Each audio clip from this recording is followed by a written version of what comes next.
जब हुजूर सल्लल्लाहु अलैहि वसल्लम की उम्र शरीफ 6 बरस की हो गई तो आप अलैहिस्सलाम की वालिदा हजरत आमना रजी अल्लाह अन्हा का इंतकाल हो गया।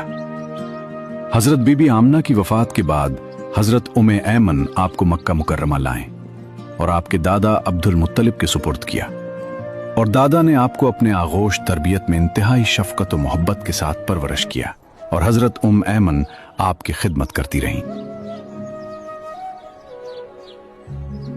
जब अब्दुल मुत्तलिब अपने नन्हे पोते को लेकर मक्का पहुंचे तो उनके दिल में अजीब कैफियत थी। ये सिर्फ मोहब्बत नहीं थी, ये एक यतीम पोते के लिए बेमिसाल शफकत थी। उनका दिल उस बच्चे के लिए धड़कता था जिसने बहुत कम उम्र में जुदाई का दर्द सह लिया था। दिन गुजरते गए और ये मोहब्बत और भी गहरी होती गई।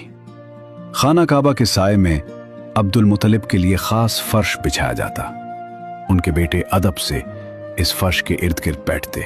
किसी को हिम्मत ना होती कि इस जगह पर बैठे जहां अब्दुल मुत्तलिब बैठते थे, मगर एक नन्हा बच्चा बेखौफ बेझिझक आता और सीधा उसी फर्श पर जा बैठता।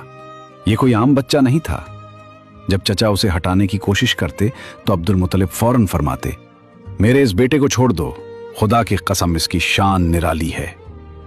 फिर वो उसे अपने पास बिठा लेते। अभी उस नन्हे बच्चे की उम्र सिर्फ 8 साल 2 महीने और 10 दिन ही हुई थी कि एक और साया उठ गया, दादा।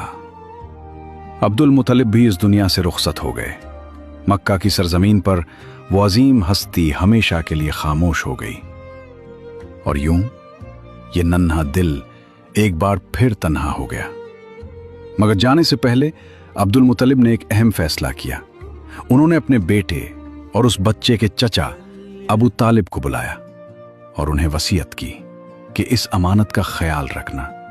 यह सिर्फ एक बच्चा नहीं, यह एक खास जिम्मेदारी है। फिर क्या था, अबू तालिब ने उस जिम्मेदारी को सिर्फ निभाया ही नहीं बल्कि उसे मोहब्बत में बदल दिया। उन्होंने अपने भतीजे को अपनी औलाद में शामिल किया, बल्कि अपनी औलाद से भी बढ़कर चाहा। हर लम्हा हर हाल में उनका साथ दिया। सख्तियों में ढाल बने, मुश्किलात में साया बने। 40 साल से भी ज्यादा अरसे तक उन्होंने हिफाजत, मोहब्बत और हिमायत का हक अदा किया। उनकी दोस्ती भी इसी बुनियाद पर थी और दुश्मनी भी। ये वो जमाना था जब मक्का की जमीन कहत से तप रही थी। आसमान साफ था, बादल का नामो निशान न था और लोग बेबसी के आलम में थे। हर तरफ फाका, हर तरफ परेशानी। तब कुरैश ने कहा, अबू तालिब, ये वादी कहत का शिकार हो गई है। हमारी औलाद भूख से तड़प रही है। आए बारिश की दुआ करें। यह सुनकर अबू तालिब एक बच्चे को साथ लेकर बाहर आए। वो कोई आम बच्चा नहीं था। ऐसा लगता था जैसे बादलों में छुपा हुआ चमकता सूरज हो, एक नूरानी वजूद। अबू तालिब ने उस बच्चे का हाथ थामा और उसे खाना काबा की दीवार के साथ टेक दिया। बच्चा खामोशी से अपनी नन्ही उंगलियों से अबू तालिब का हाथ थामे खड़ा था। उस वक्त आसमान बिल्कुल साफ था, मगर फिर एक अजीब मंजर शुरू हुआ।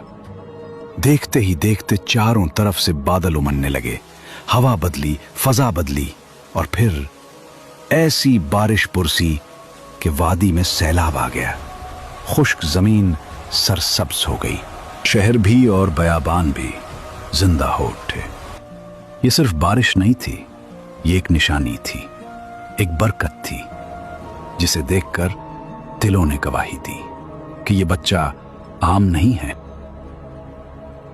उम्र तकरीबन 12 साल और जिंदगी एक नए सफर की तरफ बढ़ रही थी। चचा अबू तालिब उस बच्चे को अपने साथ लेकर तिजारत के सफर पर निकले। मंजिल थी मुल्क शाम। रास्ते की सख्तियां, रेगिस्तान की गर्मी और काफिले की थकन, मगर यह सफर आम नहीं था। जब काफिला बुसरा, शाम का एक मशहूर शहर पहुंचा तो वहां एक अजीब वाकया पेश आया। एक राहिब जो बरसों से अपने इबादत खाने से बाहर नहीं निकला था, अचानक बाहर आया और काफिले की तरफ बढ़ा। ये वही राहिब था जिसे लोग बहरा कहते थे। उसने काफिले की मेजबानी की और फिर उसकी निगाहें एक खास बच्चे पर जाकर ठहर गईं। वो हैरान था, मगर उसके चेहरे पर यकीन भी था। उसने उस बच्चे का हाथ थामा और कहा, ये सैयदुल आलमीन हैं। यही वो हैं जिन्हें अल्लाह रहमतुल आलमीन बनाकर भेजेगा। ये सुनकर अबू तालिब हैरान रह गए।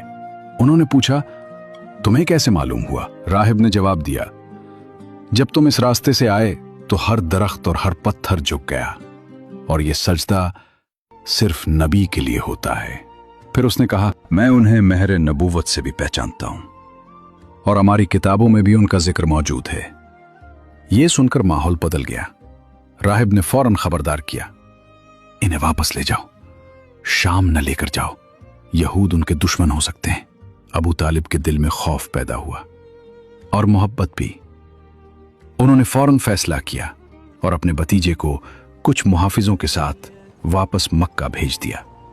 यह वाकया सिर्फ एक मुलाकात नहीं था, यह एक निशानी थी कि दुनिया अबरी से इस अजीम हस्ती को पहचानने लगी थी, और वक्त करीब था जब यही बच्चा पूरी इंसानियत के लिए रहमत बनने वाला था।